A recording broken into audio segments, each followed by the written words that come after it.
De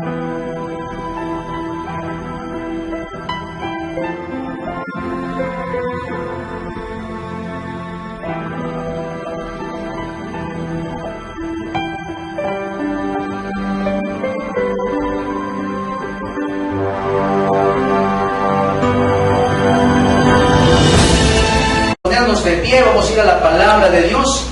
Así es que vamos a ir a Santiago capítulo 5, hermanos, Santiago capítulo 5. Así es que vamos a ir a la enseñanza de esta noche. Hoy estamos en el capítulo final de la epístola general de Santiago. Así es que, como hoy vamos a iniciar un nuevo capítulo, vamos a hacer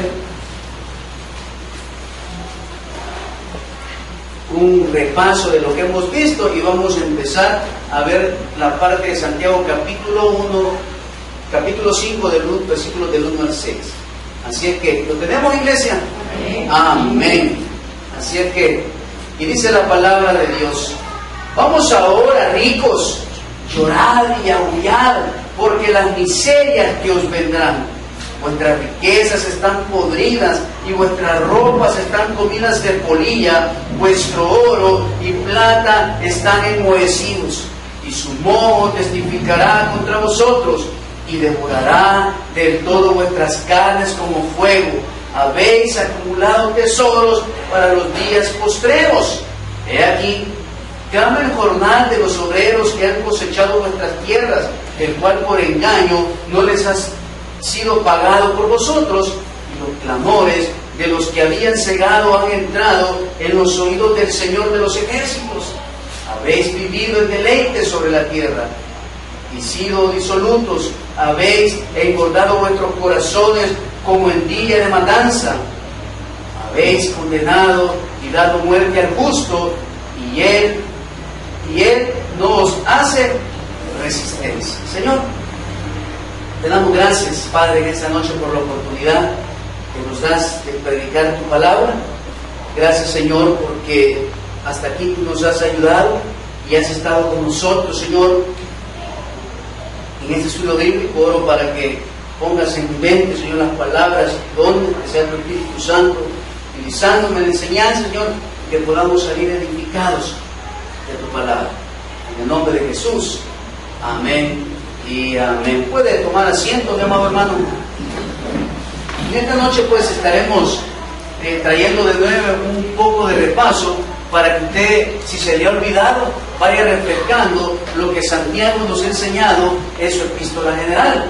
Como hemos venido aprendiendo sobre la epístola de Santiago, podemos ver en el contexto histórico que el mundo gobernado en ese momento era por el imperio romano. También en ese tiempo se forma la iglesia apostólica después del día de Pentecostés. También podemos ver en ese contexto histórico que muchos se convirtieron a la fe cristiana. ¿Por qué? Porque los judíos no creían en Jesús, no creían que Jesús era el Hijo de Dios. Aún mismo Santiago no creía, oiga bien, que Jesús era el Cristo. Oiga bien, el propio hermano de Jesús no creía en su momento que Jesús era el Cristo, que Jesús era el Mesías, que Jesús era el libertador, el enviado, sino que Santiago cree hasta qué momento, hasta que Jesús se le presenta. Hasta que Jesús se le aparece a Santiago, entonces dice, verdaderamente este es el Hijo de Dios. También podemos ver la muerte de Esteban en Hechos capítulo 7, versículo 57, la cual causó la dispersión de los cristianos convertidos en todo el mundo. También podemos ver, el Evangelio comienza a propagarse a todos lados y fuera de Jerusalén. Los cristianos comienzan a ser perseguidos ¿por quiénes? Por los judíos.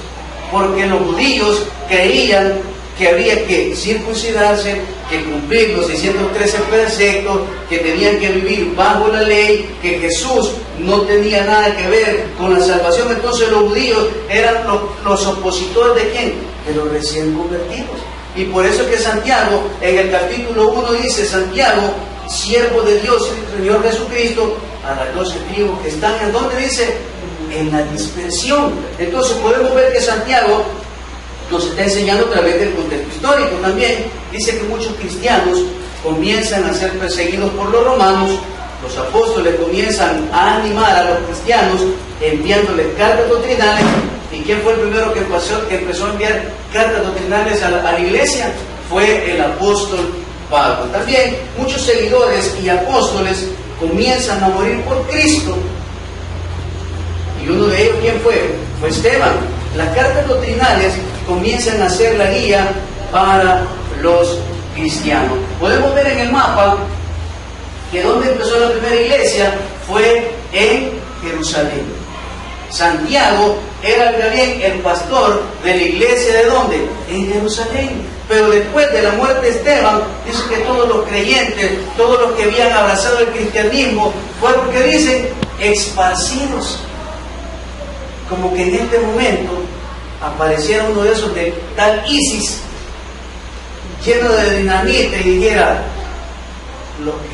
oiga bien, los que quieren guardar su vida tienen que negar que Jesús es Dios. Pues esa le aplicaban en su debido tiempo, con otras artimañas, a los creyentes. Entonces, la iglesia se dividió en Jerusalén.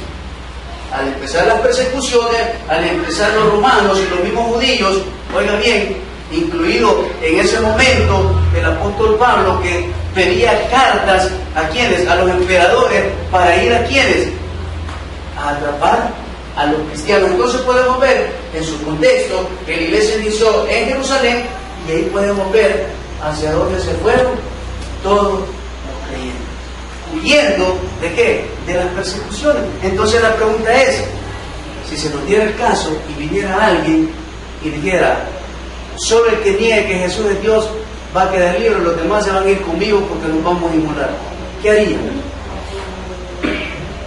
¿Se quedaría o se tira corriendo? ¿Ah? ¿Ah? En ese momento, al verlo con el puño de dinamita, hasta de ahí se salieron, tipo Superman, ¿verdad? Pero eso es lo que estaba viviendo en su contexto histórico. ¿Quién? El pueblo cristiano, el pueblo que había abrazado en la verdadera salvación. También pudimos aprender en la epístola de Santiago la muerte de Santiago. Según Josefo, dice, aprovechándose del intervalo entre la muerte de Festo y la llegada del nuevo gobernador romano, Anano, el sumo sacerdote, y los escribas y fariseos se reunieron en el Sanedrín. Dice, ¿quién eran los del Sanedrín? Eran como una directiva, eran donde estaban todos los sumos sacerdotes de alto rango, y ellos eran los que tomaban las decisiones. Oiga bien, el Sanedrín es el que había creado los 613 preceptos. ¿Y qué eran los 613 preceptos? Eran las 600 interpretaciones ¿de quién? De la ley, de la Torá. Entonces venía alguien delante del Sanedrín y decía, yo tengo este problema de esto y aquello. Entonces venían el sumo sacerdote, los escribas, agarraban los 613 preceptos y veían qué acción podían tomar ante el problema sin salirse de qué? De la ley. Entonces podemos ver que estaban planeando la muerte de Santiago. Sus airados enemigos, dice, le arrojaron a tierra y luego le apedrearon hasta que un batanero compasivo terminó su sufrimiento con, ¿qué dice? Con un leño. Mientras él de rodilla oraba, Padre, perdónalos, porque no saben lo que hacen. Persecuciones que hoy no las tenemos como iglesia, no las tenemos, y vivimos en un país, oiga bien, donde podemos llevar la palabra, donde podemos llevar el evangelio que cambia y que transforma, pero muchos de nosotros, dice Santiago, nos hemos quedado como, hermano, cómodos, mientras que la iglesia primitiva era perseguida para ser muerta. La fecha de redención de la epístola se daba una fecha aproximadamente de entre el año 44 y 49.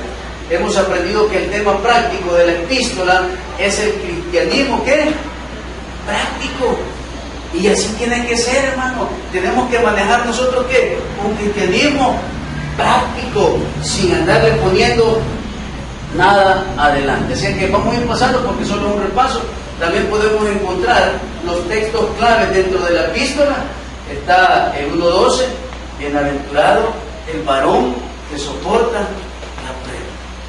Y dice que la palabra bienaventurado le hemos aprendido que es doblemente bendito, o también bienaventurado significa es ser feliz doblemente. Ser feliz doblemente también. En el 2:24 dice que la fe sin obras es muerta. Eso ya lo hablamos. En el 3:13 dice: quien es sabio y entendido. El 5:7, ser paciente hasta la venida del Señor. Y el 5 del 19 al 20, el que hace volver al pecador de su error. También dentro de la epístola, en el capítulo 2 encontramos que es el capítulo clave de la epístola general de Santiago, donde habla de la fe y las obras. ¿Por qué? Porque si somos creyentes, en nosotros tienen que ver ¿qué? Buenas obras. Y también aprendimos en ese momento que había una división de teólogos diciendo que Santiago estaba diciendo que para ser salvo era a través de las obras. Y que Pablo decía que la salvación era por gracia. Pero más adelante aprendimos que no es que estaban contrariados, sino que Santiago estaba diciendo que si tú eres creyente, quiero ver tus obras. Eso es lo que decía Santiago. Si tú dices que sos un hijo de Dios, ¿dónde están tus obras? Pero si dices que eres un hijo de Dios y cuando ves al necesitado no le ayudas, si sigues teniendo una vida pecaminosa, entonces no eres creyente. Pero no está hablando de salvación, sino que aquel que dice que es hijo de Dios tiene que ser buenas obras. También encontramos las frases claves de cada capítulo, y en una de ellas encontramos hacedores de la palabra, encontramos la fe sin obras es muerta, la sabiduría que es de lo alto, acercaos a Dios, y la oración eficaz del justo puede mucho. También, para que aunque se acuerdan, vamos a ver, ¿quién se acuerda de las palabras claves del epístola? Vamos a ver, lo que se anota no se olvida. Fe. Si usted lo anotó, saque su libretita. Ahí tiene que estar. Fe. ¿Ah? Fe. Amén. ¿Ah? Fe. Dice que la palabra fe aparece 12 veces. La palabra obras aparece 13 veces. Y la palabra hacedor aparece 5 veces. También dentro de la epístola encontramos los temas principales de la epístola de Santiago, que dice que la prueba de la tentación, escuchando y practicando la palabra de Dios, la fe y las obras, verdadera y falsa sabiduría, dependiendo de Dios, la paciencia y la oración. Bueno, pues eso es un repaso, ¿verdad? Y hoy vamos a hablar acerca de la miseria de ¿quién? Del rico. Y dentro del capítulo 5 de Santiago vamos a encontrar 5 temas. Vamos a hablar de la miseria del rico, vamos a hablar acerca de la necesidad de la paciencia. ¿Cuánto queremos paciencia? ¿Cuánto necesitamos ser pacientes?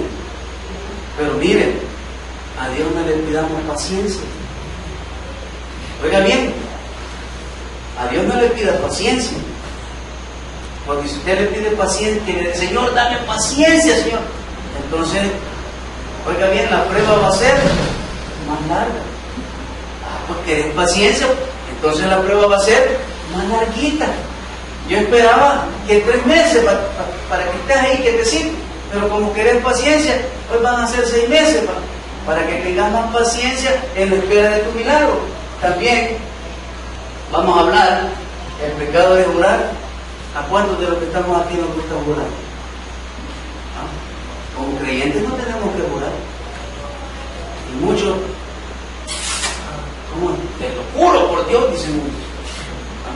Pero Santiago nos va a enseñar que es pecado jurar. Y también vamos a aprender acerca de la oración del justo y la oración ferviente. En esta parte de la oración del justo y la oración ferviente vamos a ver una costumbre que se usaba en el Nuevo Testamento, que que era de visitar a los enfermos y ungirlos con aceite, que es una práctica que hoy ya no se hace. ¿Por qué? Porque antes, ¿quién representaba al Espíritu Santo? El aceite. Pues ahora nosotros ya tenemos al Espíritu Santo, que es el consolador del cristiano. Entonces hoy nosotros vamos e imponemos las manos sobre el enfermo. ¿Y quién obra? También el aceite, solo para adelantar, en el Nuevo Testamento, en el Antiguo Testamento, tenía dos usos. O de ir a ver a la persona que había sido quizás golpeada o se había caído, estaba raspada. Entonces lo que hacían era que venían, tomaban paños limpios, los llenaban de aceite y con eso vendaban a la persona. Porque como acuérdense que en ese momento el aceite de oliva que tenían era 100% natural, ¿va? Sin nada de alteraciones. Entonces venían, llenaban el paño y se lo envolvían al enfermo. Y el otro uso que lo daban era dentro del tabernáculo de reunión. ¿Por qué? Porque el menorá de siete puntas tenía que permanecer siempre como encendido. Entonces ese era el aceite, el mejor aceite de oliva que había, porque era el que usaban quienes, los levitas dentro del tabernáculo. Así que solo para ir adelantando un poquito, y también hablando acerca de salvando el alma del pecador. Como una película que anda por ahí, no me acuerdo cómo que se llama, de un soldado, del que sale en la película del Hombre Araña. ¿Cómo se llama? Hasta el último hombre, correcto. Este soldado no deja morir a sus compañeros. Aunque estén, pero todos hechos pedazos, él va y los quiere traer a donde ellos están. Por eso es lo que nosotros tenemos que hacer, salvando el alma del pecador. Y hoy entramos en materia. Y dice Santiago capítulo 5, el versículo 3, vamos ahora, ricos, miren lo que está que dice ahí, llorad y aullar por las miserias que os vendrán. Vuestras riquezas están podridas y vuestras ropas están comidas de polilla. Vuestro oro y plata están enmohecidos, y su moho testificará contra vosotros, y devorará del todo vuestras carnes como fuego. Habéis acumulado tesoros para los postreros días. Tesoros, acumulación de riquezas. Oiga bien, dice Santiago, que no te servirán de nada. Pero no te servirán de nada si no tienes a Cristo en tu corazón. Y aquí Santiago le está hablando, oiga bien, no a ricos convertidos, le está hablando a ricos que no creen en el poder sobrenatural de Dios. Le está hablando a aquellos ricos que no creen que Jesús era el Salvador, que Jesús podía traer ¿qué? Un cambio a la vida del ser humano. Entonces Santiago, en estos 3 primeros versículos, va a hablar acerca que las riquezas, cuando las buscamos y las anhelamos y las queremos, oiga bien, no nos van a servir de nada. Al contrario, dice Santiago que las riquezas, ¿qué van a traer? Van a traer dolor. Porque ¿de qué me sirve tener grandes cantidades de dinero y no pueden sanarme? ¿De qué me sirve tener cantidades de dinero y no pueden darme una familia feliz? ¿De qué me sirve esforzarme tanto, afanarme tanto en el negocio, en las finanzas, oiga bien, por tener mi casa llena de lujos, si no tengo con quién gozarlas? Y que a las finales, como esos locos ricos del mundo, que le dejen hasta 40 millones al gato, ¿va? Pues de eso habla Santiago. ¿De qué sirve? Oiga bien, has empeñado tu vida, tu alma, que vas a terminar derechito ¿a dónde? Al infierno. Entonces Santiago le está diciendo a los ricos, busquen de Dios. El dinero no es malo, hermano. El amor al dinero es el problema. Y a veces, por el amor al dinero, descuidamos como humanos, descuidamos ¿qué? Nuestra vida espiritual. Mas no sabiendo que un día Dios nos va a llamar a su presencia, y nos va a llamar ¿a qué? A ser juzgados. Porque el día que Dios oiga bien, que sea el juicio, van a venir, vamos a llegar todos delante del Señor. Unos para vida eterna y otros para condenación. Entonces, Santiago le está diciendo a los ricos, hey, reaccionen, hombre. Reaccionen, que no ve, que les va, oiga bien, van a llorar y van a aullar. La palabra llorar viene del griego klaion. Esta palabra significa, oiga bien, lamentarse en gran manera, y describe un lamento que tomaba lugar cuando un ser querido moría. Como esas escenas que se ven en la televisión, ¿verdad? Que sale la madrecita llorando, ¿va? ¿Por qué me lo mataron? ¿Cómo ve usted esa mujer? Despavorida, ¿verdad? Con un dolor increíble. Pues ese es el dolor que Santiago les quería describir. ¿A quién? A los ricos. Y no es que no tienen que haber ricos y que los ricos tienen que dar al pobre. No, mi amado hermano. Si usted quiere tener dinero, esfuércese, pero no se descuide de quién. De Dios. No descuide su relación con Dios. Porque el problema de muchos cristianos, que cuando venimos al cristianismo, cuando abrazamos el Evangelio y empezamos a crecer y empezamos a obtener y empezamos a recibir la bendición de Dios y empiezo a comprar mi carrito, compro mi casa, empiezo a tener una mejor posición social dentro de la sociedad, valga la redundancia, llego a la cúspide. Como decía Spurgeon, el lugar más difícil para el ser humano es mantenerse. No llegar, mantenerse en la cúspide, mantenerse arriba. Cuando usted ya su billetera anda llenita de dinero, ya no de todas las facturas que pagó, que tiene que pagar, de como 40 tarjetas de crédito que ya las tiene sobregirando. Cuando usted anda su tarjeta solo con tarjetas de qué? De débito. Que es dinero suyo, ¿verdad?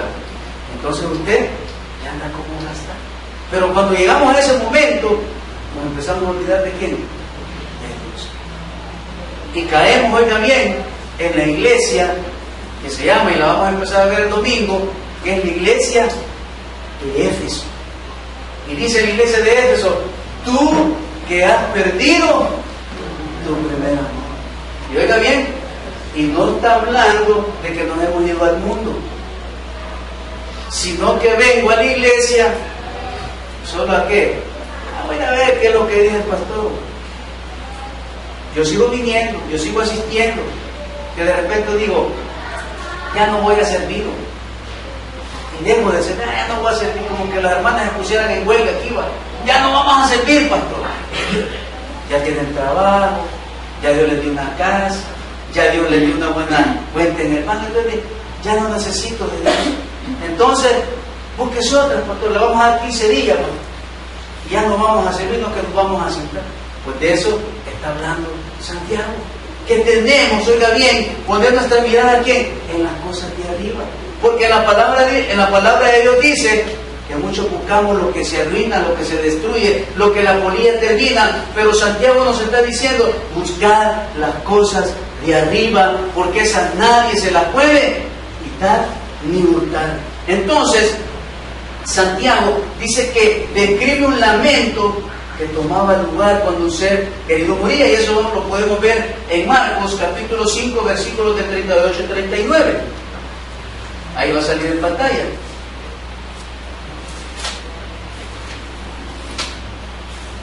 Y dice, y vino a casa del principal de la sinagoga, y vio el alboroto y a los que lloraban, y ¿qué dicen? Y lamentaban mucho.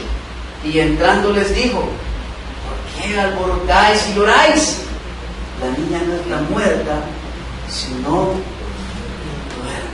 Pues Santiago, oiga bien, está comparando el lloro, el lamento de los ricos cuando venga la calamidad a sus vidas.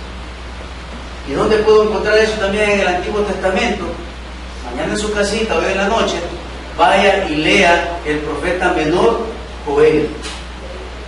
Y ahí Dios le dictamina, oiga bien, una destrucción a su pueblo que no tiene retroceso. Y como dice el proverbio, el hombre, cuando endurece su cerviz, ¿qué dice? No hace caso a nada. Y nos están diciendo, no te vayas por ahí porque te vas a ir de trompeta, le dice usted al niño. Por ahí no. ¿Pero qué hace el niño? Ahí se va. Y se va de trompeta. Y eso dice el Señor en el libro de Joel, así que ahí se lo dejo de deber para que lo lea. Y dice, Santiago está comparando el qué, el lloro que los ricos van a sufrir. También, ahí mismo, en Juan 11:31 al 33, Juan capítulo 11, versículos del 31 al 33 dice, entonces los judíos que estaban en casa con ella y la consolaban, cuando vieron que María se había levantado de prisa y había salido, a la siguieron diciendo, va al sepulcro, ¿a qué? A llorar allí. María, cuando llegó a donde estaba Jesús, al verle, se postró a sus pies diciendo, Señor, si hubieses estado aquí, no habría muerto mi hermano. Jesús entonces, al verla llorando, y a los judíos que la acompañaban también llorando, se estremeció, dice, en espíritu, y se conmovió. Entonces podemos ver que Santiago está comparando ese sufrimiento que van a tener los ricos. Oiga bien, si no atienden el llamado de Dios. Porque ahí está diciendo que todo lo que el rico tiene en su postrer día, en el día de prueba, en el día de calamidad, no le va a servir de nada. Y soy feo lo que voy a decir ahorita y poner, como dicen, el dedo sobre la llaga. Pero las personas que están en el sector 9, oiga bien, todas las riquezas que tienen no les sirven a uno. Y para que vean, ¿en qué año fue escrito Santiago? Dice, entre el 40 y el 55 después de Cristo. Y hoy estamos en el siglo XXI, en el año 2017, y lo que Santiago estaba diciendo de los ricos, los que están en el sector 9, lo están viviendo. Y hay muchos hoy que están, ¿y cuál es el sector 9? Donde están los de Villuyo, va. Eso es el sector 9, donde están los, no voy a decir nombres, no, donde están los de Villuyo. Entonces, y aún oigan bien, sabiendo que están fregados, que están amolados, que el único que les puede dar la salida es Dios, no van a escuchar un sermón, no van a escuchar un culto cuando llegan los cristianos a evangelizar. ¿Por qué? Porque todavía hay soberbia en ellos, porque todavía hay soberbia de que yo tengo, y si tienes, ¿por qué no lo gozas? Y si tienes, ¿por qué no lo ocupas para comprar las autoridades y que te saquen? Porque Santiago está tocando el tema y dice, ay papá, no te va a servir de nada. Y es igual que nos puede pasar a nosotros. Si descuidamos ¿qué? Nuestra relación e intimidad con Dios. También en Juan capítulo 20, versículo 11 dice, pero María estaba afuera llorando junto al sepulcro, y mientras lloraba se inclinó para mirar dentro del sepulcro. Entonces, el estado que Santiago, oiga bien, el estado que Santiago está relatando del rico es un estado duro. Solo imagínense que usted no puede ver la luz del día, ahí donde está en el sector 9. No puede ver la luz del sol. Está en un encierro total. ¿Cuánto llorarán? ¿Cuánto sufrirán? ¿Cuántas lágrimas derramarán al verse incapaces de que su dinero no puede hacer nada por ellos?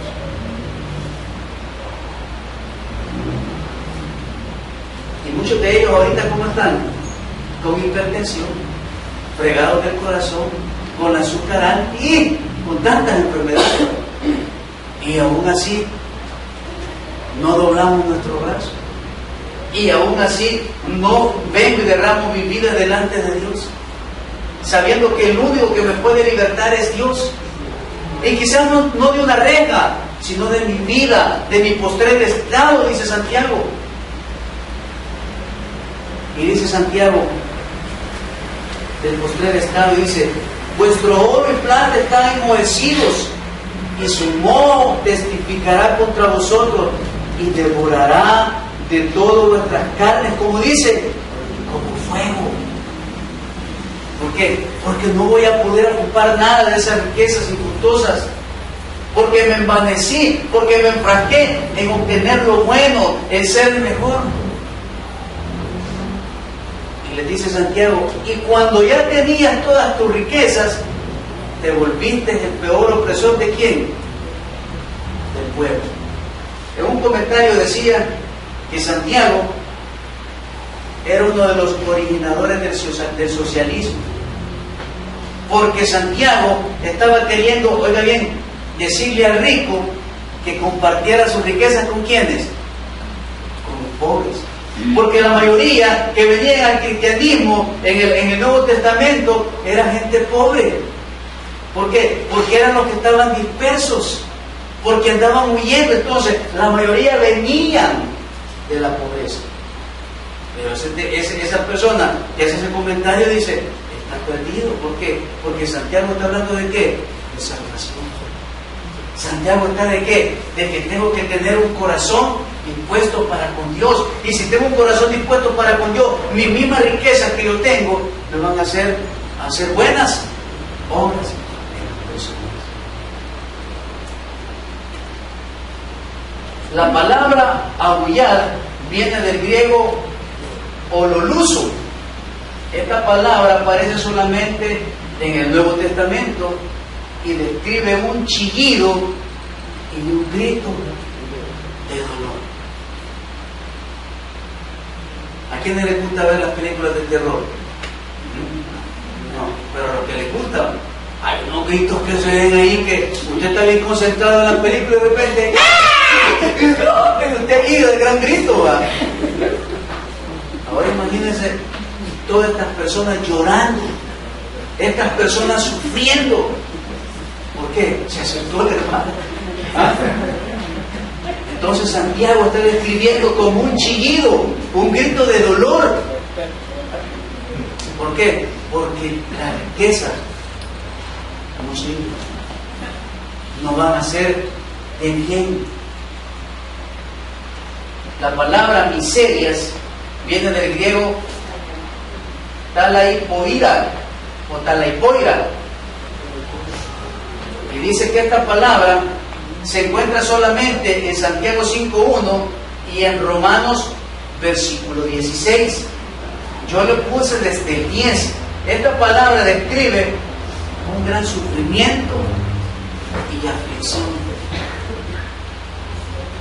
Y no hay aflicción en el que está pasando prueba.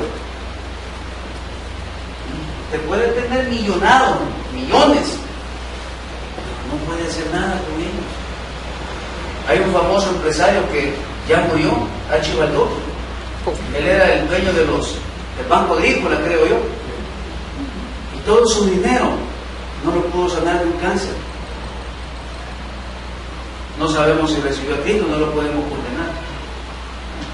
Pero todo el dinero que él tenía no le sirvió para sanarlo de cáncer. Y lo llevaban en su jet privado, hermanos, a los mejores, oiga bien, los mejores hospitales de los Estados Unidos, para ver si lo podían sanar, pero no se pudo. ¿Por qué? Porque Santiago dice, en tu postrer estado, tu dinero va a estar enmojecido, no va a valer nada, no te va a servir absolutamente ¿de qué? De nada. Entonces Santiago nos habla y nos exhorta a que nosotros tenemos que buscar primeramente el reino de Dios y su justicia. Y en Romanos capítulo 3 dice, como está escrito, no hay justo ni aun uno, no hay quien entienda, no hay quien busque a Dios. Todos se desviaron, a una se hicieron inútiles. No hay quien haga lo bueno, no hay ni siquiera uno. Sepulcro abierto es su garganta, con su lengua engañan. Veneno de áspides hay debajo de sus labios, su boca está llena de maldición ¿Y qué dice? Y de amargura quebran. Sus pies se apresuran para derramar sangre. ¿Qué dice el 16? Quebranto y desventura hay en sus caminos. ¿Verdad que es bien yuca decir yo tuve y ahora decir no tengo nada?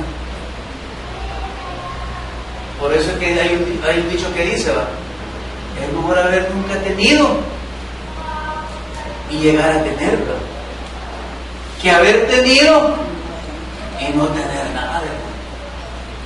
Es mejor, como dicen, despacito, pero no como la canción, despacito en el Señor, que cosechando los frutos y las bendiciones que Dios tiene preparadas para nosotros.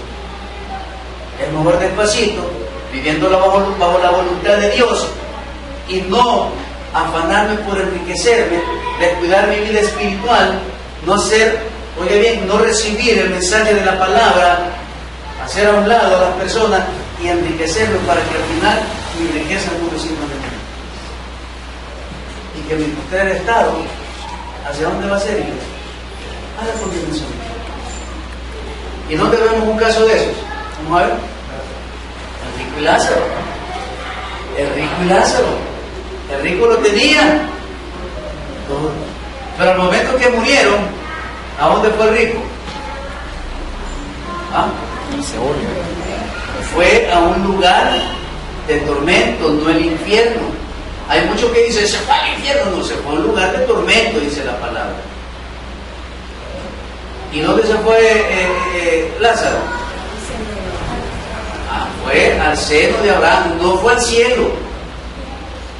Porque muchos dicen, no, es que Lázaro se fue para el cielo. No, dice la palabra que fue al seno de Abraham. Entonces, podemos ver que las riquezas no salvan. Las riquezas no salvan. Lo que salva es el arrepentimiento, confesar y creer que Jesús es el Salvador del mundo. Eso es lo que salva. Y a eso es lo que está trayendo Santiago a los ricos. Vamos a leer el versículo del 5 al 6 y vamos a dejar acabar la segunda parte. Y dice la palabra, he aquí, clama el jornal de los obreros que han cosechado vuestras tierras, el cual por engaño no les ha sido pagado por vosotros. ¿Y sabe por qué no les pagaban los ricos? Porque si les pagaban ya no llegaban. Entonces una manera, oiga bien, para el rico ejercer esclavitud en los cristianos, en los convertidos, ¿qué era? Si solo le doy un porcentaje, a ley va a venir el siguiente día. Y era una forma de cómo, de fregar al jornalero. Y dice, y los clamores de los que habían cegado han entrado en los oídos del Señor de los ejércitos. Como yo a veces le digo a mi esposa, Dios siempre está de parte del que tiene su razón. Mientras tanto, en esa prueba, en esa circunstancia, Dios te está puliendo, le digo yo. Dios te está puliendo. Pero como dijo aquel, al final vamos a ver de quién son las mulas, ¿verdad? Al final, allá vamos a ver quién tiene la recompensa. Pues lo que Santiago les estaba diciendo en los primeros 3 versículos, ahorita se los está diciendo en los otros 3. Ajá, les está diciendo. Todas las riquezas que obtuviste, ¿por qué las tenés? Por los pobres, por los que oprimiste, por los que castigaste, porque los trataste mal. Pues hoy, con la misma vara que me diste, serás medido. Quedamos para el siguiente jueves. Y acuérdense, amada iglesia, que solo en Cristo somos más que vencedores. Denle un buen aplauso al Señor y a nuestro Padre. Le damos gracias por tu palabra. Amado hermano, si quieres aceptar a Jesús como tu único Salvador personal, te invitamos a repetir la siguiente oración. Señor Jesús, reconozco que he pecado contra ti. Te pido que perdones todos mis pecados. Yo creo que tú moriste por mí en la cruz, resucitando al tercer día para lavar mis pecados y sanar todas mis heridas. Señor Jesús, hoy te entrego mi vida y abro las puertas de mi corazón para que tú me transformes. Yo confieso que tú eres Dios y te acepto en mi vida como Salvador personal. Lávame con tu sangre preciosa y escribe mi nombre en el libro de la vida. En el nombre de Jesús. Amén. Si repetiste esta oración, te invitamos a que te congregues a la iglesia cristiana más cercana o busque ayuda con algún amigo o familiar que sea creyente y te pueda orientar en esta nueva etapa de tu vida. Felicidades, has tomado la mejor decisión.